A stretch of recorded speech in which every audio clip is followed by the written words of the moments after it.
Hello, Math 3 students. I'm sure I've already talked to you in the live lesson if you attended the live lesson this morning. I'm going to just do a video for you with these problems worked out. These are actually a lot easier than the ones we did on compound interest yesterday.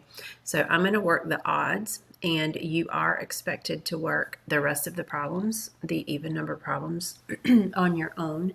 What I expect to see is I expect to see at least the equation and then the answer.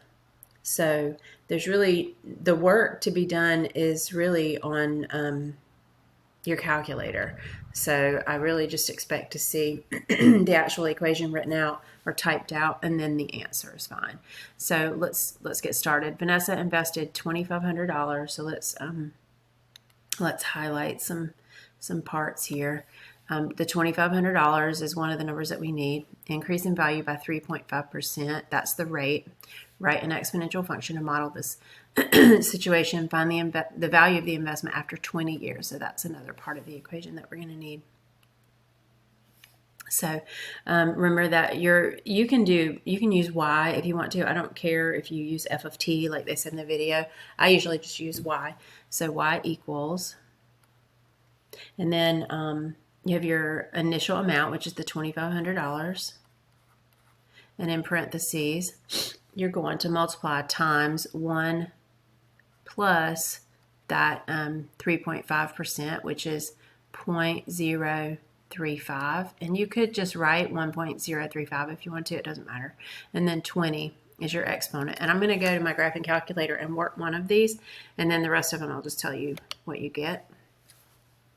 So you can actually put it in exactly like it shows here. You can enter 2,500 and then parentheses 1 plus 0.035 parentheses, and then your caret key, which is your exponent, and then that was to the 20th power, and then enter, and we get 40.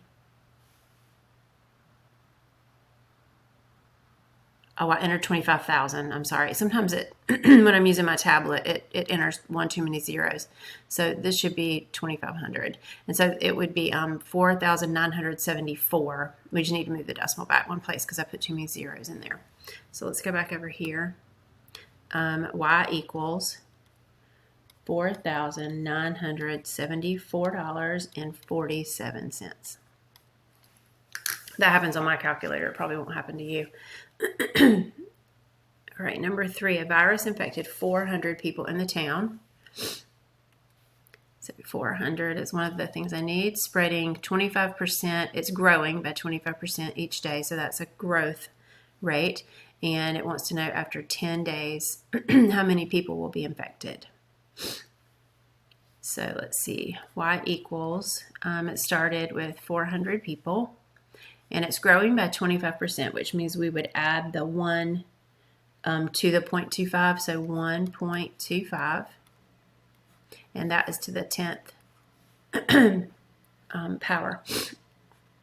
Y equals, if you put it in your calculator, you would get 3725.29. Now this is people we're talking about. You can't have part of a person, so we would convert this to 3,700, and I always round up. Even though this is a 2 right here, I still round up because we're talking about people. So a part of a person would count as a whole person.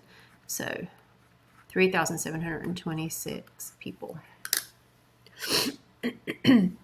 Manny bought a brand new car in 2012. That's going to be important that year, and he bought it for $28,750. It depreciates. We need to just remember that because that would be the 1 minus 12%. And then 2018. So 2012 to 2018 is 6 years. So it's going to be a 6 for our exponent. So we would have y equals 28,750. In parentheses, we're going to have a 0.88 because it's 1 minus 12%. And if you think of it too, you could think of it as 100% minus 12%, and that's 88%. So that would be a 0.88. And then a 6 exponent. And then when you put that in your calculator, you would get, oh, this is kind of depressing, $13,351.62. Okay, let's look at our compound interest problems. We have a couple of those I'm going to work out with you. And we did this yesterday, but these are the really easy problems where you just plug in the formula. Remember, this is an A equals. Okay, so Kevin borrowed $32,500 to purchase a car. The rate on the loan is 6%, compounded annually, so that's your 1. And then the loan is 5 years. So this is not an investment, but it is 6% that's added to the amount. So it's still 1 plus 6%. All right, so A equals $32,500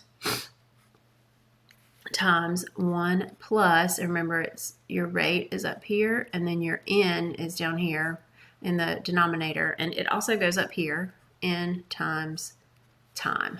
And then just put that in your calculator again.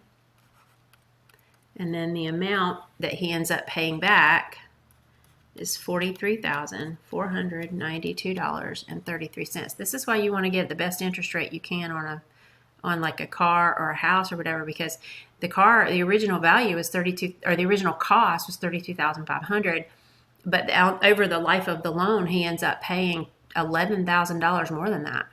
So it's a lot of interest to have to pay just because you need to borrow the money to buy a car. And the last one, Kaylee used her graduation money to set up a savings account. Okay, so this is an investment. She's earning interest on the investment. So 3.4 interest is going to be 0.034 as a decimal. Compounded weekly, so that's going to be a 52. And then what else do we have? The original amount was $500. How much interest will she have earned after 10 years? So we need to pay attention to that because they don't want to know what the total is. They want to know how much interest. So we're going to have to subtract at the end. So let's see. A equals our initial amount was 500. 1 plus 0.034 over 52. And then 52 times 10 is 520. So put that in our calculator, and we get A equals $702.40. Now that's not what they wanted to know. They didn't want to know how much did she have in her account. They wanted to know how much interest she earned. So what we would do for the interest, we would take that 702.40 and subtract the original amount, 500. So she earned $202.40.